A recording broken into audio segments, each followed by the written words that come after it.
We are Last Call Legend, your favorite cover band's favorite cover band. We talk about mental health with people who work in the music industry. Our goal is to help artists overcome the inner challenges of being a creator. If you know someone who might enjoy these talks, we'd love if you shared our podcast with them. Welcome to the pod, ladies and gentlemen. We're back. Theys and thems. We have a very special guest today. The first ever guest on the first iteration of this show, the Aero Max Show. Shawn Nirappil. Hello. Hey. Hello. Great to be back. Trusted friend. Great to be back. Trusted. You could trust him with anything. I've never met a guy. This is the only guy I know who owns a condo. Really? Yep, only one. Wow. And, I mean, they just escorted me straight up here. They I got on the security lady's back and she walked me up 9 flights of stairs. You directed her with her pigtail? It was great. It was great. It's service with a smile. Yeah. That's a crazy thing. Yeah. We keep it classy. Shawn, the people have been waiting. What do you have to say to the world? What do I have to say? Okay, if you focus on things, they start happening. You know what I'm saying? If you really focus. This is what we were talking about at Do Division. And let me tell you, we did division. We did long division. We did long division. Yeah. We did short division. So what do you mean? Like manifestation or like? Kind of. I mean, like. I don't want to say. I don't want to say it. That's a dirty word, brother.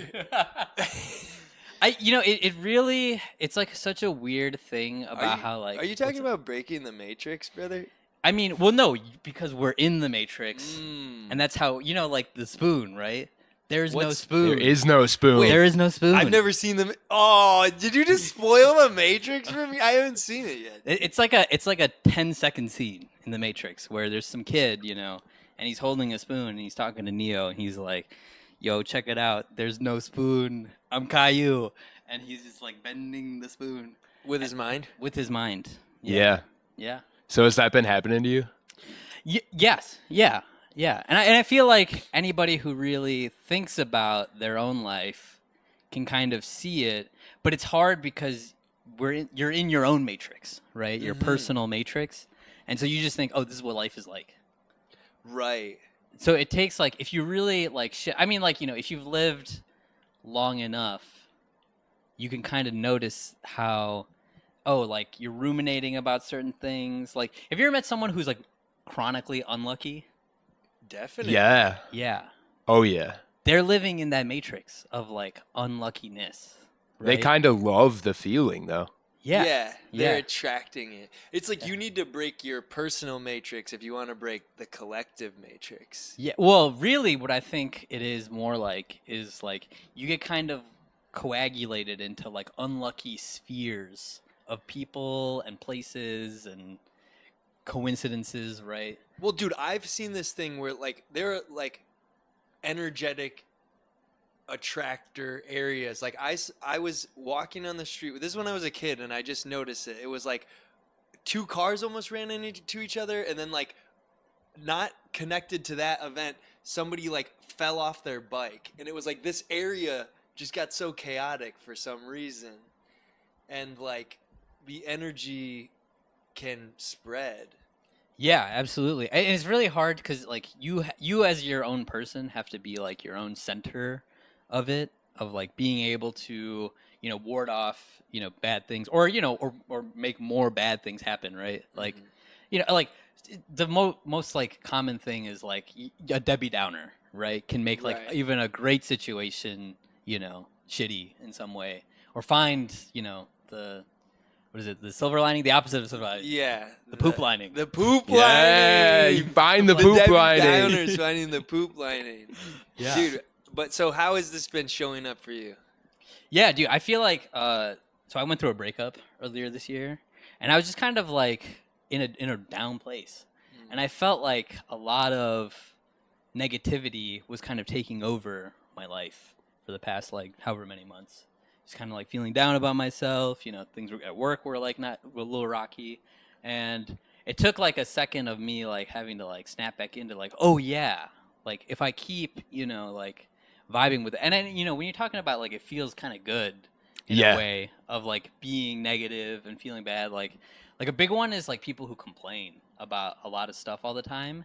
Like it's so easy and it feels kind of good to like complain, especially if someone else hears it and like validates it, right? You can just bitch forever about whatever's going on in your life, and yeah, it just kind of like regrooves your world into that.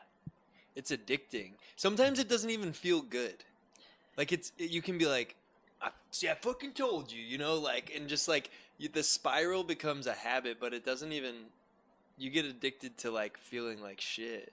Yeah, and it can come in like some other like more subtle ways too, with like a maybe not feeling like crap, but like it can be scary for things to go right in your life, right? Because there's so much Right. uncertainty about like what happens after that. That's the thing. That's the other thing I've kind of felt like I've realized is how much like I've kind of clung to negativity as a way to keep myself safe and keep my world simpler, right? Because if I do great at work and like get promoted, it's like, oh, now I have like new, more complicated responsibilities and like more shit is going on in my life. Whereas if I keep myself small, then I don't have to like talk with new people or take on different responsibilities or get exposed to uncomfortable situations. I can be in my little box. And that's, I think, what I don't want to make this about like what my last relationship was like, but it just kind of like felt like that's what I was doing. Is I was kind of like collapsing in and like just getting comfortable and in a specific zone, And I've talked to a lot of people about how, and I think a lot of people go through this. It's like they get into a relationship and they kind of just like, oh, like I just go home and like hang out with my girlfriend or boyfriend and then we just like watch TV and like eat snacks and that's it. That's my life. Dude, that's why I refuse to have a successful relationship because I will not be held down. No, I'll get there one day. One of these days. Yeah, I mean he knows all about it. I mean, Oh, I know all about it. He's the king of Successful opposites. relationships. He has this very successful relationship, and I've had a long string of. Well, I've only had a few, but I never got over any of them. Yeah. Yeah. Well, Evan, tell us the secret. What is the secret to? Man, just enjoy the little things. Because like you're saying, like, yeah, I totally agree with that. Like, I feel way too much comfort in being like, okay, well, this is like the show that we're watching. So like, we're going to hang out, we're going to binge it, we're going to make dinner together, which is actually really cool. Like we just like sit and talk about our day and hang out. And Becca's an awesome cook, like best in the business. But dude, that's such a nice thing to have somebody be in a relationship with somebody that's really good at cooking. It's like such a.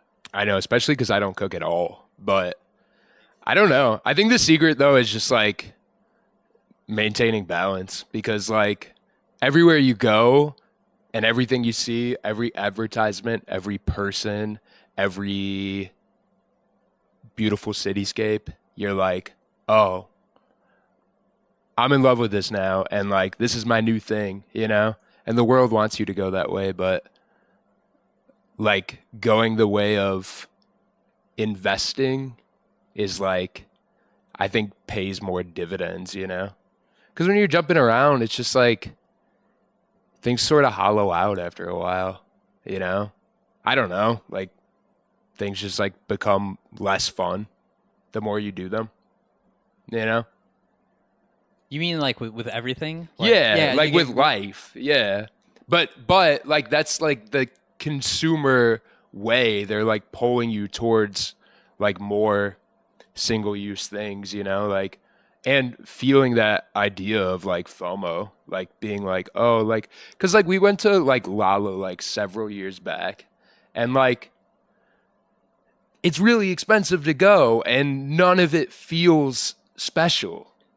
Like it's all just commoditized, like nothing that I saw there was like connecting with me personally, and maybe it's just too big for me. It's too many people, too like too hot many fucking outside. Kids, dude.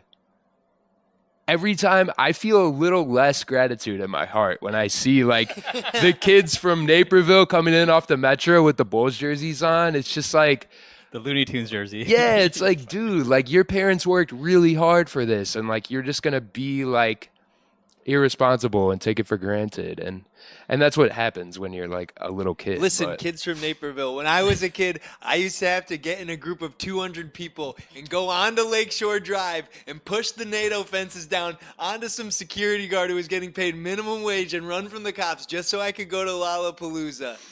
Okay, so don't take it for granted.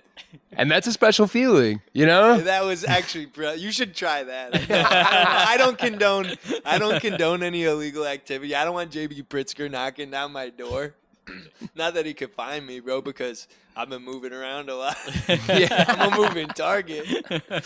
Exactly. But No, I mean, yeah, with like Lollapalooza, yeah, there is like that big thing of like it's trying to like appeal to so many different things, Yeah. and so many different people, but it's also like extremely mainstream at the same time.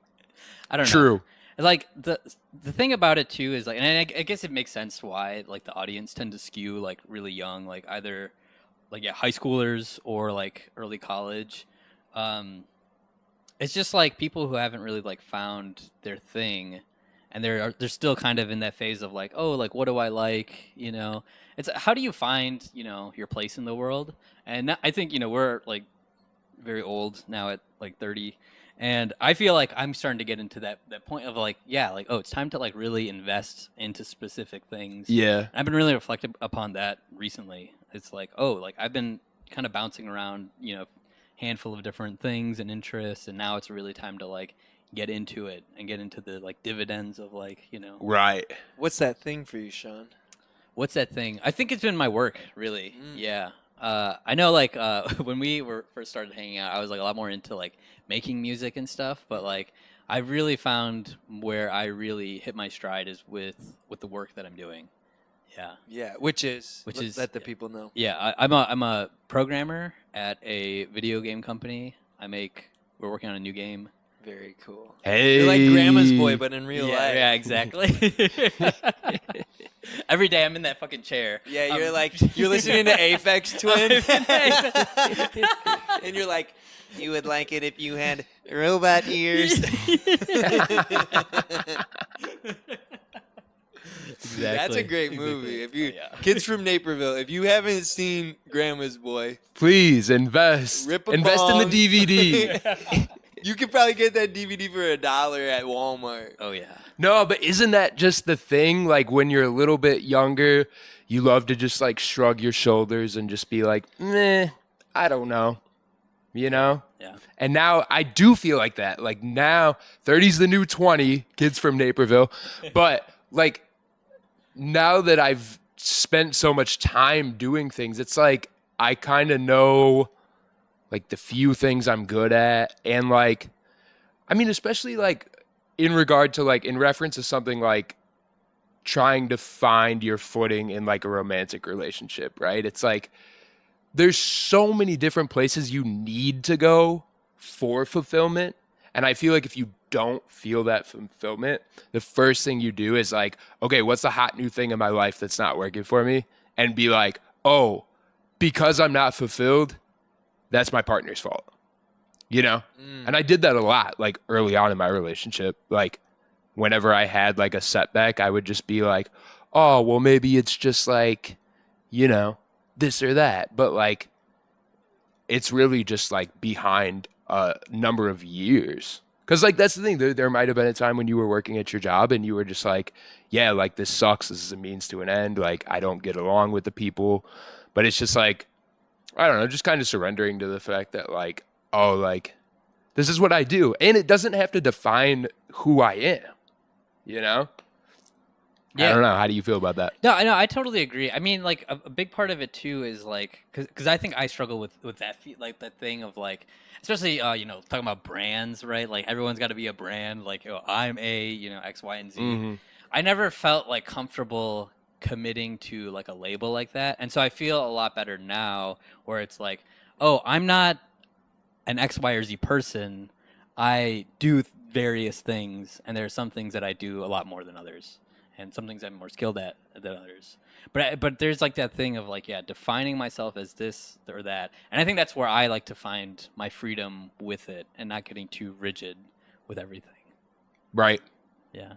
And we need to allow ourselves to explore a little bit more, honestly. Because, like, once you do find that thing where you're, like, hitting your stride and you're, like, kind of good at it, like, it's easy to stagnate, you know?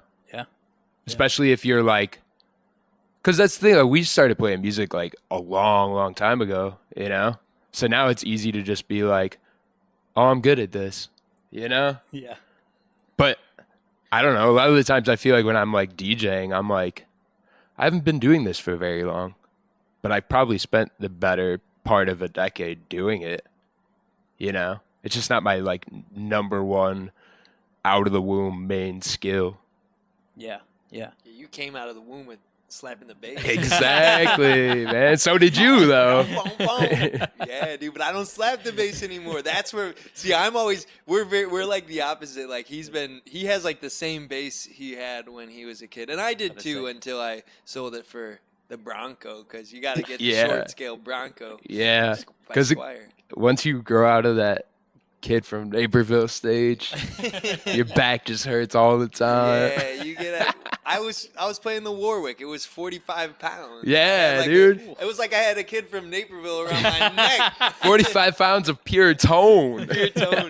It's Bobinga, you know, so it's worth the back and neck pain. Yeah. But I got the Bronco. But yeah, I've been hopping around. But I really think part of it for me too was just not, like what you were talking about, being afraid of committing to the thing, because then you have to show up and be that person. Mm-hmm. And that's hard, especially when you feel mental instability, meaning some days you feel really depressed, and then you go, well, I don't want to be required to show up as the talkative, friendly, successful guy, because I don't feel like that all the time. But that's a fallacy as well. Like all people's moods undulate, and and maybe that thing that you're afraid to do would keep you from the thing that the thing that is the reason that you're avoiding it, you know? Like maybe you feel depressed because you're avoiding, you know, your highest self. That's kind of your guidance. When you're feeling depressed, it usually means that you're not doing maybe a lot of things that you shouldn't or don't want to. But you have subconsciously learned that at a young age, that you like money doesn't grow on trees, like Rich Dad Poor Dad, that kind of thing. Like you can't. For me, it's like singing and songwriting, because I think there was a lot of judgment early on. Even though I always did that, I like put being a bass player in front of that. But I wanted to be a singer and a songwriter. But I had so much success as a bass player that it's like, I'm a surgeon, but I want to play the flute. Yeah. But my dad won't let me or whatever. But yeah. We learn these things. But so I definitely hopped around. But I think there is happiness in between the balance of commitment and exploration. But I guess for each individual, it's different.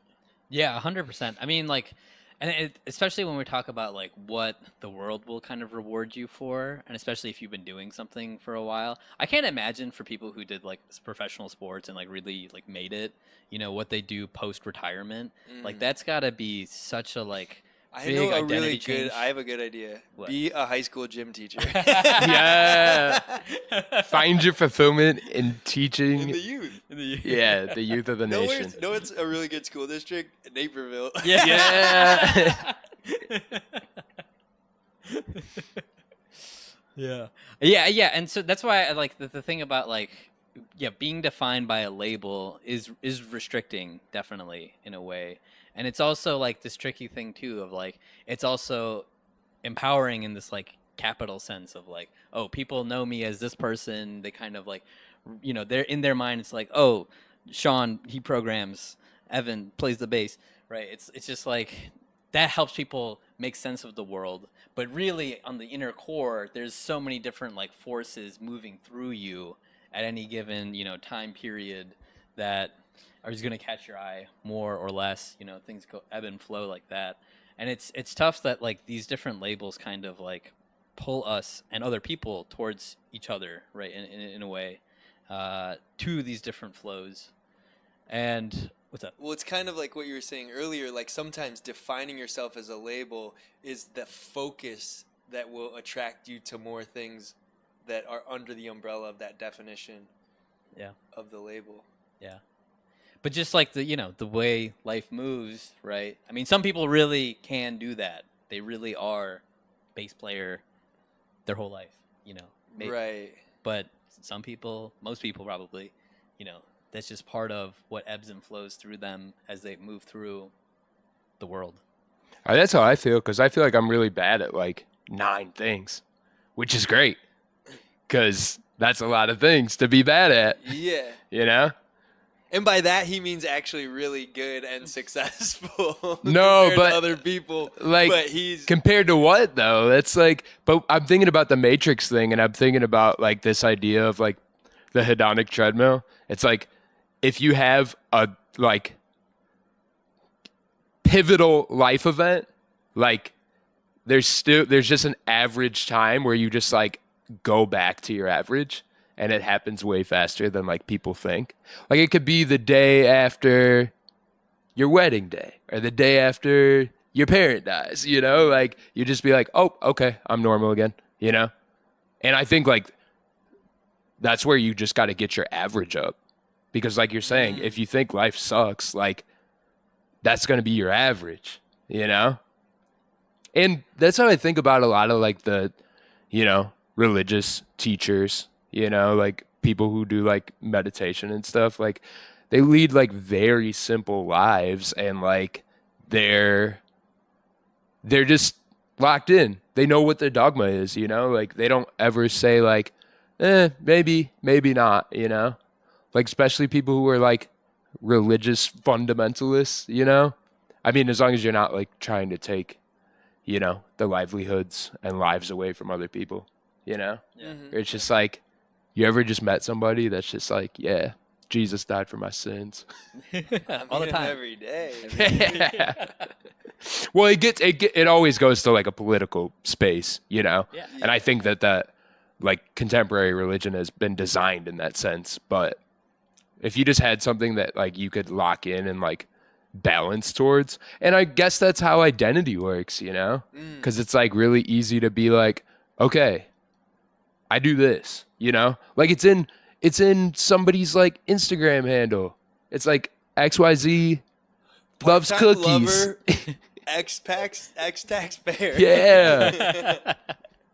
No, but like they're Loves cookies. yeah, Are exactly. you talking about in the browser or No, I'm talking IRL? about the ad, dude.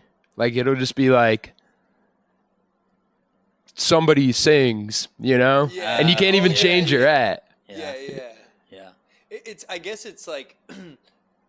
Well, I was thinking about this the other day. I mean, this is maybe profound, but maybe stupid. But I was like, what is a map? And a map is like a reduction. Because the reason I had the thought was, I was like, I'm taking it for. There was a way I was trying to come home, and I know that way. I had a feeling that this way there's a creek, and if I went that way, it doesn't cross over for me to get back. And I was like, I don't know if that's true. I might be able to go that way. And I kind of wanted to because of how the lights were. It might have been faster. But I was like, you know what? I can figure this out. I'll look at a map. But I was like, a map is just a reduction of the reality. And also, I'm trusting the map. I'm trusting these goddamn cartographers. And it's like, I don't know any cartographers. So can I really trust them? Who's making the map? Yeah. Who's making But the map? All that to say, reductionism is a way for us to, and maybe identities have become so important to people because there's so many options of how you could be. With like decision paralysis, choosing, it helps us with focus, because if you look at a map and it had every tree on there, it would be a pretty hard to read map, but if it just has the roads, it's easier. Yeah. Yeah, it's a very like tricky thing because the maps.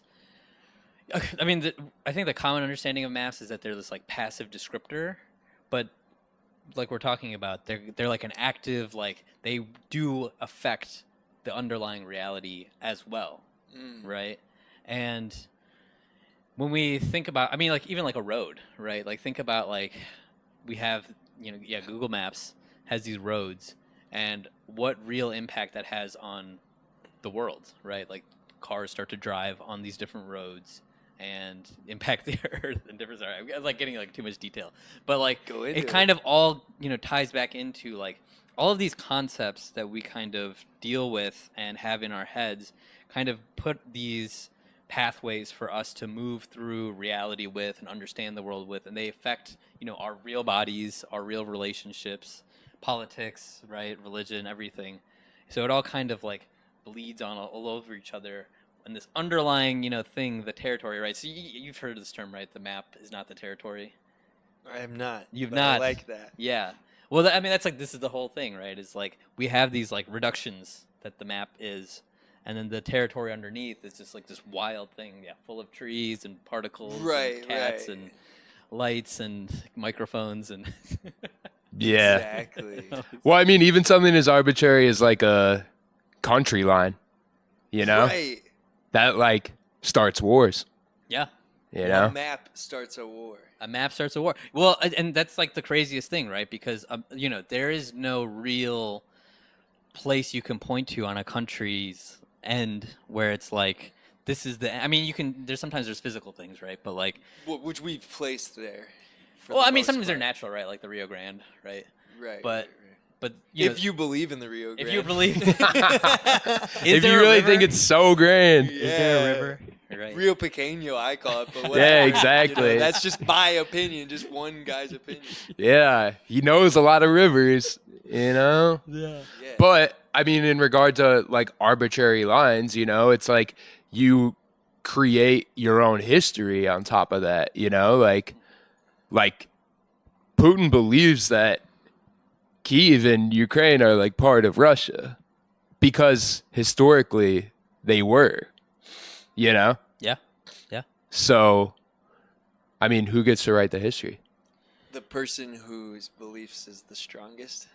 I mean, in a The way, guns are the biggest. and the guns are the biggest, right? Yeah. So much of it too is just like this constant, and it's hard to. I think maybe we recognize it more in our modern times, especially because we do so much of this concept like battling out on the internet, right? That happens a lot if you use Twitter too much, like I do, and it's just kind of like you see, oh, there are all these like baked in maps that people have, and if anybody takes the time to like really dissect like any sort of like current topic, any hot topic that's happening, and look at it from both sides or all whatever sides exist, and kind of rip into like what are the fundamentals of what people believe here, and it's just like, oh, there's a point where there's just like certain assumptions made about the world that go into where we get to at this end, at this like real thing, this real territory, right? That it makes people like terrain. Terrain, yes, exactly, yeah. And so I feel like what I've been doing the past like number of years is like just getting more and more like loose with like what those fundamentals are, and also being able to try to grasp more of like what is the fundamental like reality underneath what's going on. And it's very slippery. It's extremely slippery, and the more you start to like play around with like what concepts you have in your brain, the more things start to get very strange about how your experience of the world is. Yeah. Definitely. Yeah. And to that point, and this may be connected to that idea, why do humans make art? I think humans make art because it's part of our libidinal energy to produce, right? Produce various things. And art can be, like the paintings, it can be music, or it can even be as mundane as like how you cook your eggs or how you move your body in the morning, right? And it's all part of that productive force. The code you write. The code I write, yeah, and I feel that more and more as I get older, and like more of like there's a lot more, I've realized there's a lot of opinions about how to write code, Yeah. and it gets into like those fundamentals again. Yeah. Here we go. Libidinal energy. on and check Hold it on. out. Oh, right. Libidinal energy on 3. 1, 2, 3. Libidinal Hold energy. that. 1, 2, 3. Libidinal energy.